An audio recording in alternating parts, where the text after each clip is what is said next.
Hi, I'm Joseline Jean-Louis Hardrick, and I am the curator of Locs, Law, and Liberation. I came up with this idea about writing a research article about the experiences of Black women with their natural hair. As a lot of you know, there's a new law called the Crown Act, and it's a model law that has been adopted by various jurisdictions that outlaws discrimination based on hairstyles, specifically protective styles, and hairstyles that are tied to cultural experiences like dreadlocks, braids, twists, cornrows, etc. There have been a lot of policies in workplaces, in the military, in schools that do not allow individuals to wear these hairstyles. And when they're asked why, they say, well, it's unprofessional, it's unkempt. They use all these negative words that pretty much say, we don't like it, and so you don't get to wear it. There's no basis for why they're outlawing these hairstyles. Some have said grooming and cleanliness, but if then cleanliness is the issue, then you tell them to keep it clean. If neatness is the issue, then wear the style in a neat way. But when you determine that locks, twists, braids, etc. are automatically on their own are unclean, unkempt, unprofessional, then we have a problem. Because what you're telling the communities that wear those hairstyles, and specifically the Black community, and more specifically Black women, what you're saying is we are not acceptable as we are. And so the Crown Act was passed in order to combat those policies. Of course, now we have a lot of variation in how it's been adopted because, again, it was a model act, but each jurisdiction, including the federal government, has to adopt it. Some cities have done it, local counties have done it, some states have done it. But then we see even when the state adopts it, like Texas, the application of that law can be varied as well, because there's a very famous case now in Texas with a young man who has locks, had it up above his ears, etc., and was still being denied entry into school and denied graduation. And so in places like where I live in Florida, it is not the law, so it's still okay for people to discriminate based on hairstyles. One of the things that made me want to write this paper and that instigated and sparked my interest was the ascension of Justice Ketanji Brown Jackson to the Supreme Court. There's something about the representation of locks in the highest court of the land that just moved me to tears. Because if one of the Supreme Court justices is wearing microlocks or sister locks, which are a specific type of microlocks, and ruling over cases that have profound impact on our lives now and for decades come forward, who is going to tell me that it is unprofessional for me to wear my hair in locks when I go to court, when I meet with a client, when I go to teach my classes, when I do speaking engagements? That becomes a much harder argument when there's someone on the highest court of this land, appointed by the president, approved by the Senate, having gone through the very rigorous background check, having all the qualifications, and taking her seat at the table, and then you tell me I can't have a seat at this table. And I wanted to see, if the Crown Act and her taking that role is impacting Black women lawyers specifically, and lawyers in general, right? Because Black women lawyers represent 2.5% of the legal profession in the United States based on the most recent statistics nationally. And so it doesn't just impact us, right? Because when we go into these corporate spaces, the court spaces, the classroom, we have to contend with our colleagues and the perceptions that they have, hiring managers, juries, judges, etc. So now I want to give a little background about my own experiences with natural hair. I have what's called hard hair. Since I was younger, they always say, your hair is so hard. They didn't say that in English. In Creole, it's cheveux dit, right? Meaning it roughly translates to hard hair.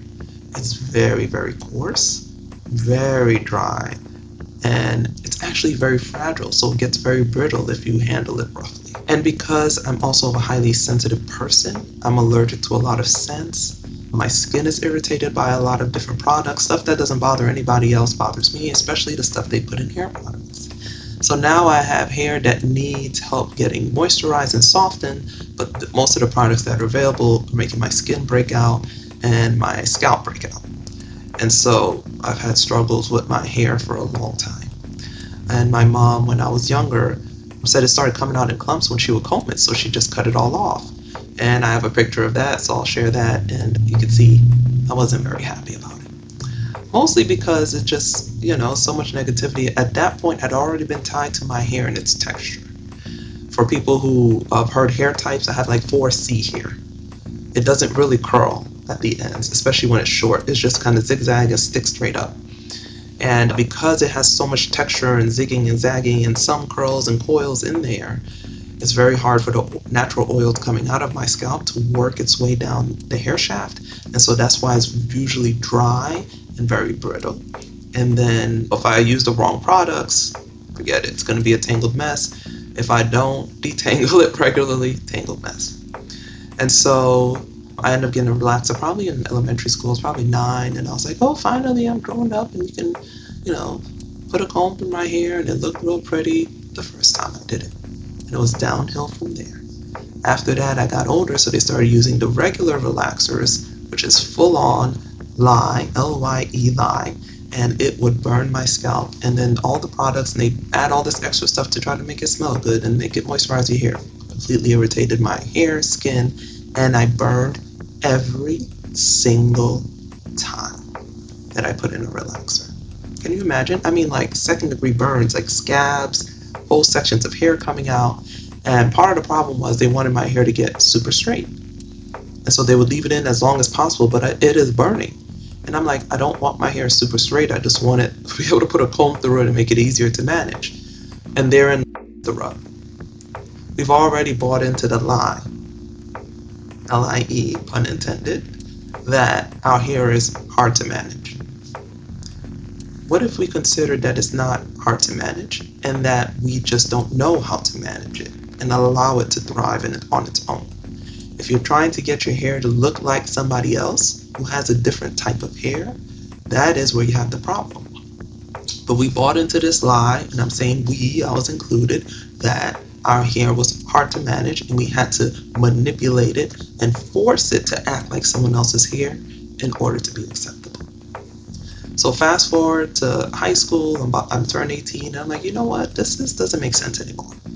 Now I'm turning 18 in 1998. This is before natural everything was in style, naturalistas and influencers and YouTube and what have you. So I'm deciding to cut my hair, and I don't even know how to manage it because it hasn't been natural since I was 9. But I'm like, enough is enough. It does not make sense for me to harm myself physically in order to have straight hair. I started to explore and peel back layers and realize, I'm trying to conform. I don't actually want the hair straight myself. And so I first went and did a big chop, but still had my hair straight, wore it like that for a year, the first year of college, and then with the goal of, okay, I'm used to it being short now, so now I'm going to cut it all off and let it grow natural. And I'll show some pics of that. And then people thought I had lost my mind. Strangers in the street had the audacity to be like, what are you doing with your hair? You're such a pretty woman. Why would you do that? Or they thought that meant I was changing and turning into someone else. They tied wearing my hair short to my sexuality, to my desire to fit it, try to stand out on purpose, to prove I'm black. I've heard all kinds of comments. And I'm just thinking, y'all, I just wanted to cut out the perm. Like, I'm going to let it grow out. Not that's any of your business, but that is how much of reaction I got in 1999 when I decided to cut my hair and cut out all the relaxer. And I haven't put relaxer in my hair ever since. And throughout that experience, while I'm letting it grow out, I'm trying to learn how to put it in braids and twists and other things, I saw someone with microlocks.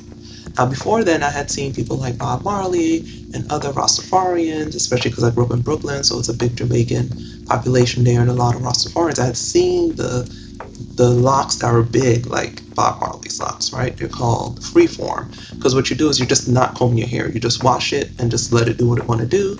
And when your hair is very textured, it mats up and it turns into these locks. It's a process that it goes through. It's actually pretty interesting because your hair, it comes out of your scalp and it's no longer alive, but it's still like wrapping itself around itself and turning into these very intricate designs. But when I was in college, I first saw a woman who had microlocks, small locks like the ones I have. I was like, oh my God, that is beautiful. What is that? How do you achieve that? So I went about trying to figure all that out. And I didn't actually start to put in locks until law school. So by the time I get to law school again, I'm going through another transition where I'm grown, I've done corporate America, I've worked for several years, I've earned money, I'm going to be in school anyway. This is a good time to start locks because there is a transition period from when you start them to when they actually start looking like locks. I started mine with just a bunch of mini twists around my hair, no specific braiding pattern. I had done some research on Google at that time. I found a few videos and said, I'm gonna go for it. They came out beautiful. I loved them. And I was maintaining it myself, and I got to the point it was like, okay, I've earned some money now. I'd like someone else to maintain it because it can get a little intricate and time consuming. And then I went to a couple people and they messed it up. They completely messed it up. I didn't like it. One lady cut it and said I wasn't taking care of them well because she could tell they had some stuff in them and I needed to dry it better. And then another woman told me she knew how to interlock. She did not, and she created these big holes in my locks by interlocking the incorrect way, which made them very weak. So now I was like, I'm annoyed. By now I'm graduating from law school and I'm starting a job at a big law firm. So I said, I'll just do another big chop and then decide what I want to do. So I had some fun playing with my hair because by now there's all these YouTube tutorials showing you how to do your hair and showing you how to do your makeup and all this stuff I didn't know how to do when I was younger. I can do now because I can find someone on TV showing me step by step how to do it, which was awesome. So I played around with a lot of different styles and I'll show you the range. I also started doing crochet braids, which I love, real easy to do. I did them at home.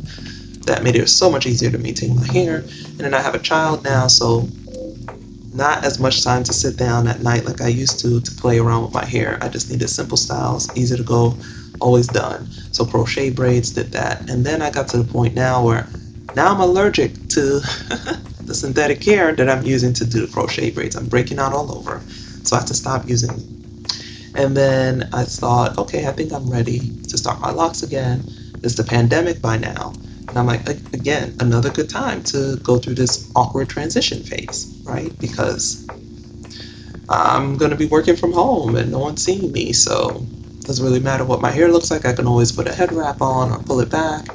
And I love them. This time I started it again with micro braids this time, and I twisted the end. I use a specific pattern because now I've learned why that's helpful. To have a uniform size makes it easier to style. Cool. Love it.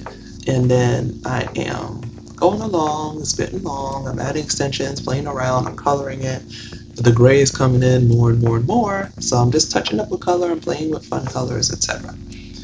So now I have baby number 2. I get pregnant when the pandemic started at least quarantine started to lift a little bit. We're going back in person and I get pregnant again. I'm still coloring my hair, but now I'm just doing it black. Again, I have to keep it simple.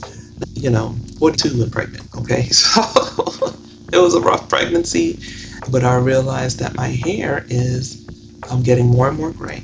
After I have my daughter, all of it. I went from like 10% gray to like 40% gray. So now I have to dye it like every month, right? Especially in the front, as you can see, I have a lot of white in the front. And I realized I'm allergic to hair dye. Because when I was using it on occasion here and there, and I was already using very natural ones because I knew it caused a lot of itching, but it would usually go away after a week or so, and I was doing it every like 3 months. Well, now I'm doing it every month, and so my reaction is getting stronger and stronger and stronger. And I immediately think, okay, you told yourself you would no longer endure pain just to look a certain way, especially if you're just trying to conform, right? I mean, I don't like my gray and white hair. I prefer jet black, actually. I just like that look of jet black hair. But I'm like, I'm not going to harm myself anymore. So now I do another big chop. And this time, cut off all the colored hair. And I'm letting the gray grow out. I added extensions to help with the transition because I don't, necessarily like my hair super short. I've done it enough times to know, and I prefer just to have, about this length.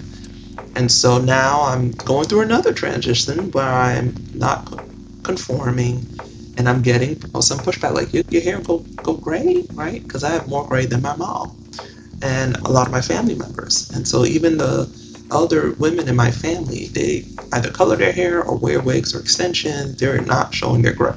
So for me to be in my 40s showing my gray and with as much as I have, is definitely catching a lot of people's attention. And so that's my story. That's how I'm here now. I love locks. Love them. I'll probably continue wearing my hair like this for a while. We have a lot of hair issues in my family where we have hair loss and different patterns.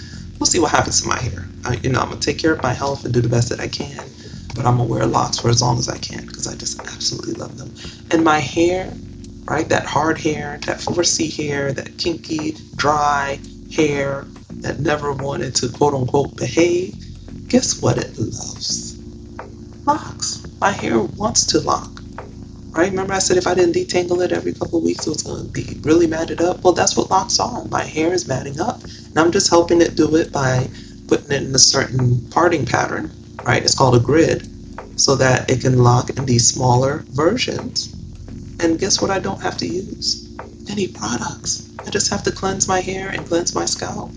I spray a little aloe juice on it for moisture from time to time, and it also gives it a little hold when I want to create, a little texture or curl my hair, but that is it. I don't have to put oil in my hair, I don't have to put grease, I don't have to put conditioner, all the stuff that irritates my skin and my sinuses, I don't have to use it. I have the perfect hair for locks, right? So I think like the universe knew when I saw that woman with the locks that I somehow intuitively knew that that was the style for me, because my hair is perfect for it. I don't have to do anything to my hair. Everyone's like, what do you do to it? I'm like, nothing. I just interlock it as it grows out, and I let it be, and it just does its thing. So because I love locks, I wanted to spread the joy of having locks. But I'm here talking about just being your authentic self and expressing it in a way that makes you feel joy and have you come alive and have the courage to do that, even in a society that's trying to tell you that it's not acceptable. Here's the thing, if the more of us will do it, the more acceptable it will be. It will just become normalized. And it's time, y'all, for us to normalize the way our hair grows out of our heads. We're not even asking people to accept like purple hair or weird colors. This is literally how it's coming out of our heads. And the fact that that has been an issue for centuries is shocking to me. And it's time.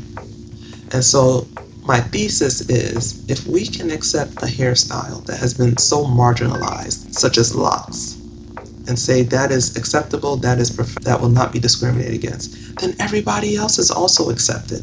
What we do for the least of these, we do for everyone. So anyone who, my friend who has curly red hair, and my friend who has straight blonde hair, and the friend that likes to color it purple, and the friend that likes to wear it really short, and the one that has the zigzag, style on the side, this all becomes acceptable. That helps all of us when we become accepting and when we include. And so I have a series of interviews that I did as part of this Locs Law Liberation multimedia project. I have a short article that was published through the Florida Association of Women Lawyers, and I also have a longer law review article that is being published by the Southern Journal Law and Policy. And you can find those links at the website, locslawliberation.com. Let me know what your experience is with natural hair, with the law. Are you a law student, a paralegal, a college student thinking about law, a young person wanting to be a judge or a lawyer? Sound off in the comments, reach out to me. My contact information is on the website, and I'll see you next time.